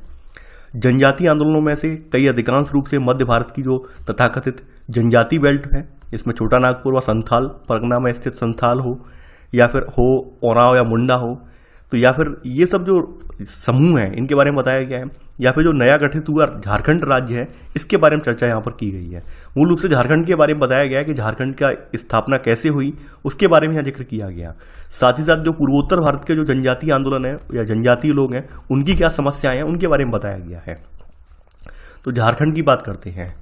सन 2000 में दक्षिण बिहार से काटकर बनाया गया झारखंड भारत के नवनिर्मित राज्यों में से एक है, और इस राज्य की स्थापना के पीछे इतिहास एक सदी से अधिक का प्रतिरोध है। झारखंड के लिए सामाजिक आंदोलन के करिश्माई नेता कौन थे? बिरसा मुंडा थे, और इनका नाम का आदिवासी था जिसने अंग्रेजों के विरुद्ध यहाँ पर एक बड़े विद्रोह का नेतृत्व भी किया था। और अपनी मृत्यु के बाद बिरसा इस आंदोलन का यहाँ पर एक प्रमुख प्रतीक बन गए हैं। बिरसा की स्मृति में यहाँ पर तमाम कहानियाँ, गीत वगैरह गाए जाते हैं, तमाम स्मृति लेख वगैरह उनकी जीवित रखी गई हैं, उनकी स्मृतियाँ। दक्षिण बिहार में तमाम जो ईसाई मिशनरी हैं वो भी सक्रिय रहे हैं, क्योंकि ईसाई मिशनरियों ने यहाँ पर क्या है, अपने धर्म का प्रचार भी किया है, साथ ही साथ साक्षरता का भी प्रसार किया है। तो साक्षरता के प्रसार की वजह से क्या हुआ है, तमाम आदिवासी जो साक्षर हो गए हैं और उन्होंने अपने इतिहास और मिथकों के बारे में शोध किया है, लेखन प्रारंभ किया है। ऐसे करके वो तमाम अपनी जो संस्कृति है, प्रथाएं हैं, उनके बारे में जानकारी उन्हें प्रदान हुई है। इससे झारखंडियों को संगठित संजातीय चेतना और साझी पहचान बनाने में सहायता मिली है। यानी कि जो यहाँ पर आप देख रहे हो शिक्षा का जो प्रसार हुआ है ईसाई मिशनरियों के द्वारा, तो इसके द्वारा तमाम जो आपके जनजातीय लोग हैं वो भी जागृत हो गए हैं अपने अधिकारों को लेकर। तो साक्षर आदिवासी सरकारी नौकरियां पाने की स्थिति में भी थे, जिससे समय के साथ एक मध्यवर्गीय आदिवासी बुद्धिजीवी नेतृत्व का उदय हुआ। इसने पृथक राज्य की मांग को प्रारूप रूप दे दिया और भारत एवं विदेशों में भी इसका प्रचार किया। तो दक्षिण बिहार के अंतर्गत आदिवासी दिकुओं को, जो प्रवासी व्यापारी और महाजन थे, यानी दिकू कौन थे, दिकू का मतलब होता है डाकू, जो बाहरी व्यक्ति थे और जो उस क्षेत्र में आकर बस गए थे तथा जिन्होंने वहां के मूल निवासियों की संपदा पर अधिकार कर लिया था, मूल आदिवासी उनसे घृणा करते थे। यानी आज भी स्थिति यह है कि यहाँ पर जो बाहरी व्यक्ति हैं, बाहर के व्यक्ति आए हुए बसे हुए हैं, तो उन्हें ये लोग लाइक नहीं करते हैं, उन्हें पसंद नहीं करते हैं।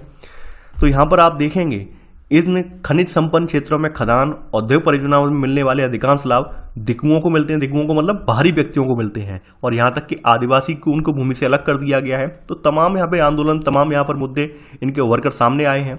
जैसे आपने देखा होगा कि सिंचाई परियोजना और गोलीबारी क्षेत्र के लिए भूमि का अधिग्रहण हुआ है, रुके हुए सर्वेक्षण जो है पुनर्वास का कार्यवाही बंद कर दिए कैंप, ये भी समस्याएं बताई गई हैं। यानी तमाम प्रदर्शन इन मुद्दों को लेकर वहां पर हुए हैं। तो ये आदिवासियों की समस्या क्या है, उनके संसाधनों पर बाहरी व्यक्तियों के द्वारा कब्जा। अब यहाँ पे पूर्वोत्तर के जो आदिवासी संगठन है उनकी समस्या क्या है। देखिए, पूर्वोत्तर के आदिवासी समूह जो है वो अपने आप में उनकी भी खुद की एक पहचान बनी रही है, लेकिन आप देखते होंगे पूर्वोत्तर के इलाके बहुत लंबे समय से अशांति की प्रवृत्ति में हम पैदा हो रही है। रीजन क्या है, वो अपनी पृथक पहचान और पारंपरिक जो स्वायत्ता है इसके प्रति सचेत ये जातियां जो हैं असम के प्रशासनिक तंत्र में शामिल किए जाने के लेकर अनिश्चित थी। यानी इन्हें डाउट था कि हमारे साथ क्या होगा, ऐसा कहीं ऐसा तो ना हो कि हमारे ऊपर कोई अन्य संस्कृति, हमारे ऊपर कोई अन्य कल्चर कोई थोपा जाए। तो इन्हें ये डर था, तो इस वजह से यहाँ पर लगातार प्रतिरोध की स्थिति बनी हुई थी। एक मुख्य मुद्दा जो देश के विभिन्न भागों के जनजातीय आंदोलन को जोड़ता है वह है जनजातीय लोगों की वन भूमि से विस्थापन। ये सबसे बड़ा मुद्दा ये कहीं के भी हो, पूर्वोत्तर के हों या मध्य भारत के जनजाति हों, सभी के साथ यही समस्या है, उनके संसाधनों से उन्हें बाहर धकेला जा रहा है। इस वजह से जनजाति जो आंदोलन है वो और ज़्यादा प्रबल होते जा रहे हैं। महिलाओं के आंदोलन की बात करते हैं। 19वीं सदी में समाज सुधार आंदोलन और प्रारंभिक महिला संगठन जो बने उनके बारे में बात की गई है। हम बात करते हैं तो 20वीं सदी के प्रारंभ में राष्ट्रीय और स्थानीय स्तर पर महिलाओं के संगठनों में वृद्धि यहाँ पर देखी गई है। जैसे वीमेंस इंडिया एसोसिएशन बना है, ये भारतीय महिला एसोसिएशन WI 1971 में बना है।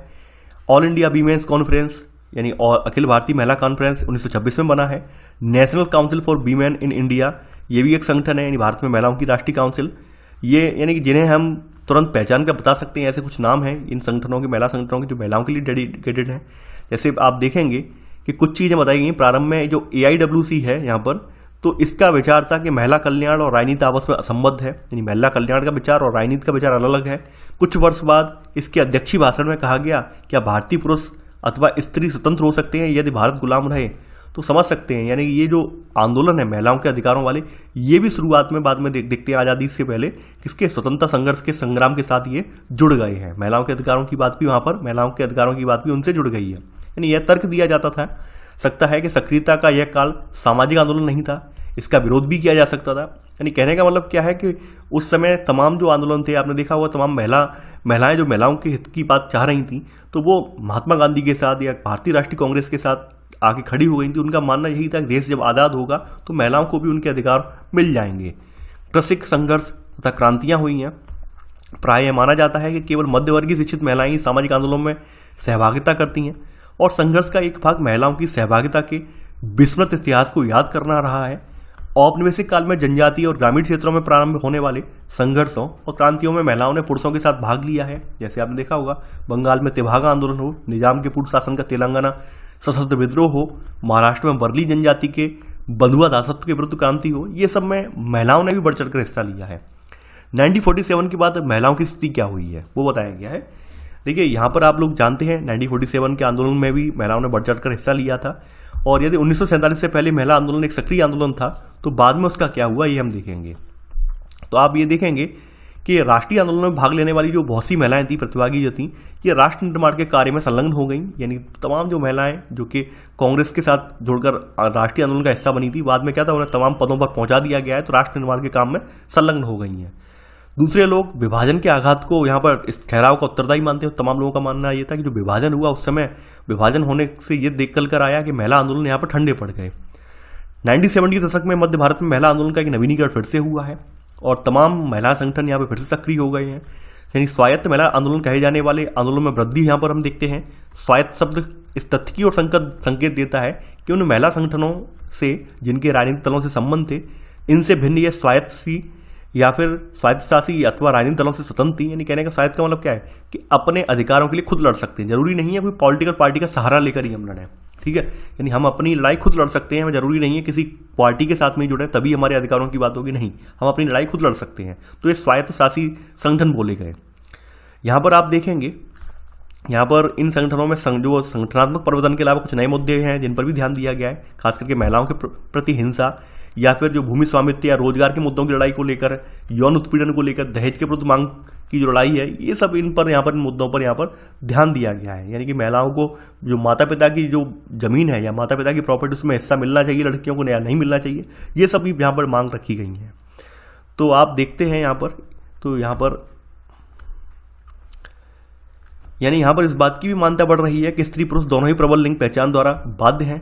जैसे आप देखते हैं कि पितृसत्तात्मक समाज में पुरुषों को लगता है कि उन्हें ताकतवर और सफल होना चाहिए, स्वयं को भावनात्मक रूप से प्रकट करना पुरुषोचित नहीं है। महिलाओं को यही बताया जाता है कि बार बार आप दब कर रहिए, ये सब चीज कीजिए।